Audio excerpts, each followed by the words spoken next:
About Us ini telah menceritakan sedikit sebanyak bagaimana kami memilih logo dan slogan ini bagi menjalankan perniagaan kami. Pada awalnya kami hanya memilih NZ Crunchy sahaja sebagai bisnes yang kami akan dijalankan. Tetapi kami telah memilih dua jenis produk iaitu NZ Crunchy dan juga Chocoja. Dan logo kami ini kami memilih sebagai bentuk cookies yang ada kaitan dengan kedua-dua jenis produk kami, dan kami juga telah memilih slogan Love the Crunch yang ada kaitan dengan kedua-dua produk yang kami jalankan. Nama saya Nur Adin Aisyah binti Dainuri, bernombor metrik 276959. Saya akan membentangkan tajuk Our Product. Jadi perniagaan NZ Crunchies Cocoja ini adalah gabungan dua produk makanan iaitu NZ Crunchies dan juga Cocoja. NZ Crunchies dan Cocoja telah mendapat sambutan yang memberangsangkan dari seluruh warga Malaysia. Kami merupakan ejen untuk dua produk makanan ini. Oleh kerana perniagaan kami ini dijalankan secara atas talian, lebih ramai pelanggan dari seluruh Malaysia boleh mendapatkan produk kami dengan lebih mudah. Oleh itu, bagi membantu mempromosikan produk kami telah menggunakan platform seperti Instagram dan juga Shopee. Produk NZ Crunchies Cocoja yang ditawarkan kepada para pelanggan adalah berkualiti dan setara dengan harganya, sesuai dengan rasa penggemar makanan, dengan rasanya yang enak dan juga rangup. Snack jenama NZ Crunchies dan Cocoja ini sesuai dimakan pada bila-bila masa dan di mana jua berada. Jadi NZ Crunchies Cocoja ini terdapat variasi perisa iaitu milky matcha, seaweed teriyaki, roti bakar, Korean barbecue, chocolate supreme, salted egg, chicken floss dan cheese primo. Dan bagi Cocoja juga terdapat perisa yang digemari ramai iaitu chocolate original dan juga musang king.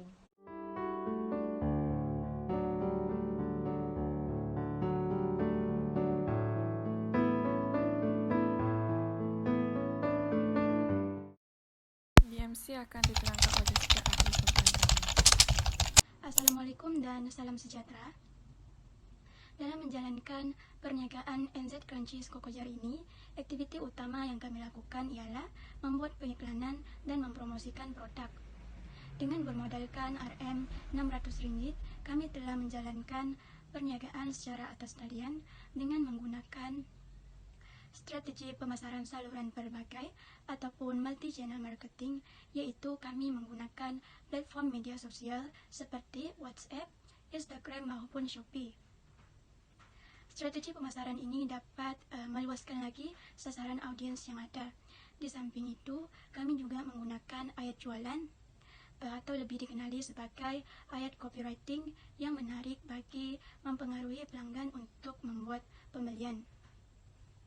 Seterusnya, kami juga akan melayan dan mengekalkan hubungan yang baik dengan pelanggan bagi menarik perhatian mereka untuk menjadi pelanggan tetap kami. Selain itu, kami juga menawarkan penghantaran percuma dan kami membuat promosi jualan harga murah sempena peristiwa tertentu seperti jualan akhir tahun ataupun jualan perayaan peristiwa seperti Tahun Baru Cina untuk menghabiskan stok yang ada. Setelah produk habis terjual, kami berjaya mengumpulkan hasil jualan sebanyak RM836, yaitu dengan keuntungan sebanyak RM201.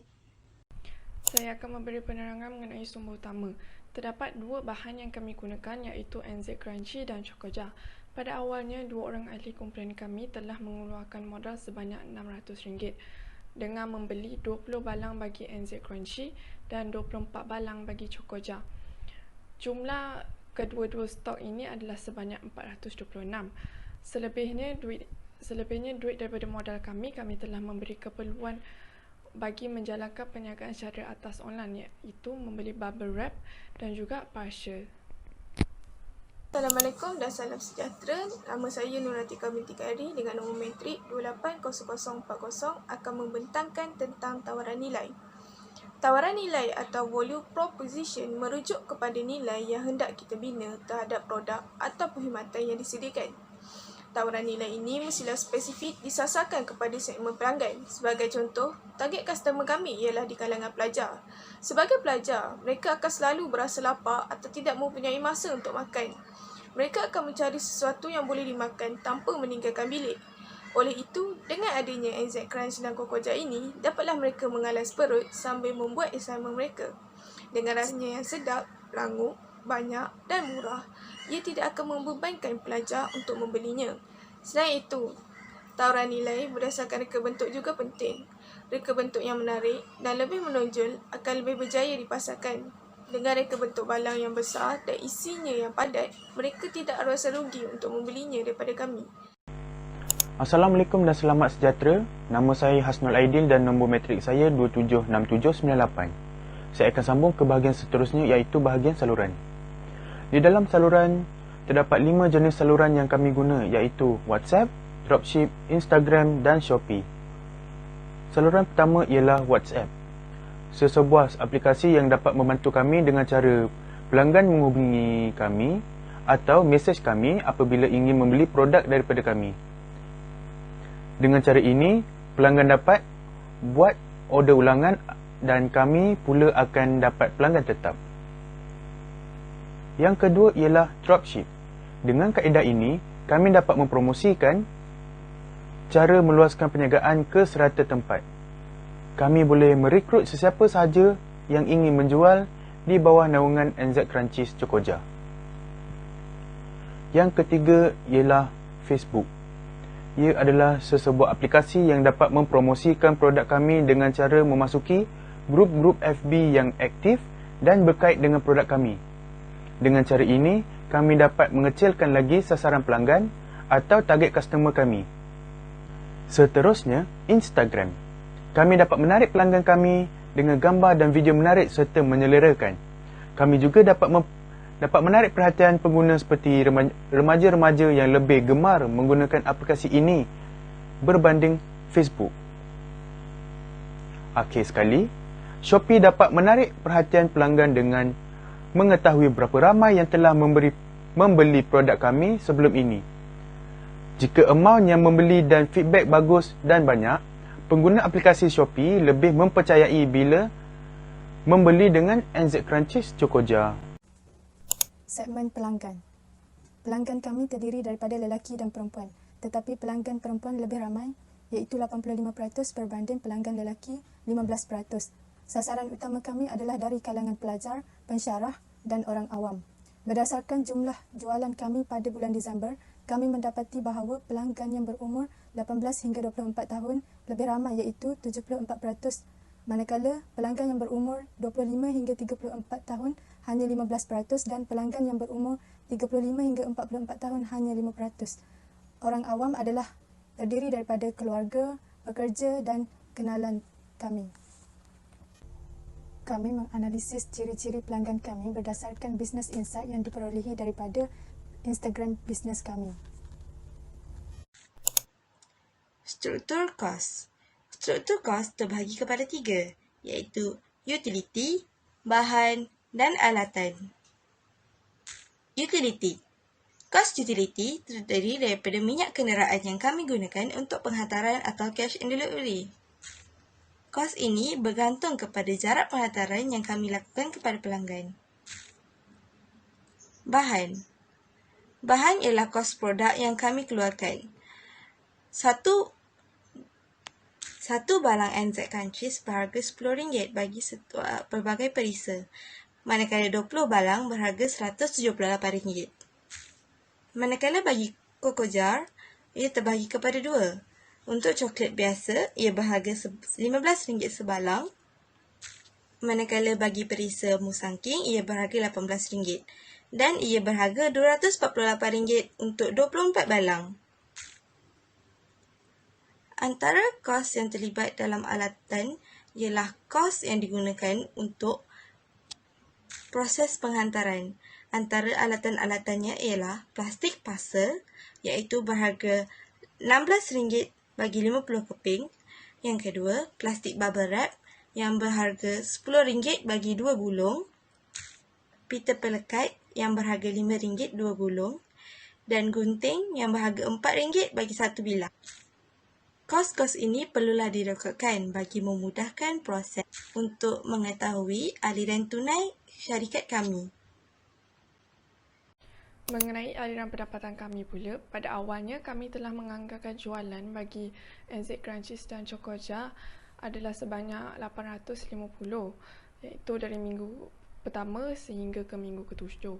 Dan manakala komisen jualan pula, kami menganggarkan sebanyak 155 daripada minggu pertama hingga ke minggu ke-7. Ini hanyalah anggaran kami untuk aliran pendapatan. Project sale and all expenses. Jualan kami anggarkan jumlah RM850. Bagi stok RM426. Jumlah perbelanjaan kami iaitu alat tulis, minyak petrol, data internet dan lain-lain adalah RM594. Baki tunai bersih kami RM1,867. Actual sale dan expenses. Jumlah jualan kami adalah RM836. Stok kami minggu pertama RM398, minggu ketiga RM200, minggu kelima RM318. Total RM916. Jumlah perbelanjaan kami RM1,039. Baki tunai bersih kami adalah RM2,230. Challenging Space by My Team yang pertama adalah kesukaran memasarkan produk ini kerana kami sebagai seorang pelajar, kami menghadapi masalah dengan kekurangan masa untuk mempromosikan produk di Facebook dan Instagram. Selain itu, kami juga kekurangan ilmu dalam pemasaran. Tanpa ilmu yang betul ini akan menimbulkan pelbagai masalah yang lain yang akan timbul kepada kami. Yang kedua, susah dalam mendapatkan pelanggan hari ini kerana tanpa pelanggan bagaimana suatu perniagaan hendak menjual produk dan barangan. Target kami adalah pelajar dan orang awam. Dengan keadaan ekonomi yang semakin merosot dan menurun, di saat COVID-19 melanda pada fasa norma baharu, ramai orang awam kehilangan punca pendapatan disebabkan dibuang kerja dan menjadi pengangguran. Yang ketiga adalah susah meraih kepercayaan pelanggan. Kepercayaan pelanggan adalah sesuatu perkara yang paling sukar untuk diraih. Kenapa? Ini kerana kepercayaan pelanggan susah diraih sebab tanggapan pelanggan yang merasakan ragu-ragu dalam membuat pembelian secara online. How we overcome the challenges. Yang pertama adalah menilai diri dan membuat kajian. Kami akan membuat penyelidikan yang menggambarkan sasaran kami dengan terperinci dan realistik. Yang kedua adalah mempunyai misi dan visi yang jelas. Yang pertama akan membuat penyusunan jadual pemasaran dan masa. Yang kedua adalah menyusun atur semula kerja. Yang ketiga, meraih semula kepercayaan pelanggan. Yang pertama, membina hubungan baik dengan pelanggan dan membuat penawaran dengan pelanggan. Selamat sejahtera kepada semua. Nama saya Shivanis, anak lelaki M. Irajan. Nombor matrik saya adalah 272878. Terdapat 4 hasil pembelajaran dari kursus ini yang kumpulan kami perolehi. Yang pertama, kami memahami konsep dan kepentingan keusahawanan. Yang kedua, kami memahami persekitaran perniagaan dan kemahiran keusahawanan. Yang ketiga, kami dapat mengembangkan platform perniagaan melalui laman web dan media sosial. Dengan ini, kami memahami kepentingan dan fungsi perniagaan dalam talian menggunakan platform di atas. Kami juga menggunakan alat perniagaan dalam talian yang lain untuk mengembangkan perniagaan kami. Yang keempat, kami berjaya menyiapkan rancangan perniagaan kami. Dengan ini, kami memahami kepentingan dan fungsi rancangan perniagaan tersebut. Setelah menyelesaikan tugasan ini, kami dapat mengenal pasti, menerangkan dan menganalisis peluang perniagaan. Seterusnya, dari segi perniagaan yang sedang berjalan, kami dapat memeriksa kemungkinan teknikal, ekonomi dan kewangannya. Di samping itu, rancangan perniagaan dapat digunakan sebagai alat untuk memperkenalkan bisnes kepada pemangku kepentingan perniagaan seperti bank, pelabur, institusi, badan publik atau ejen lain yang terlibat terutama ketika meminta bantuan kewangan untuk sesuatu perniagaan. Sekian, terima kasih.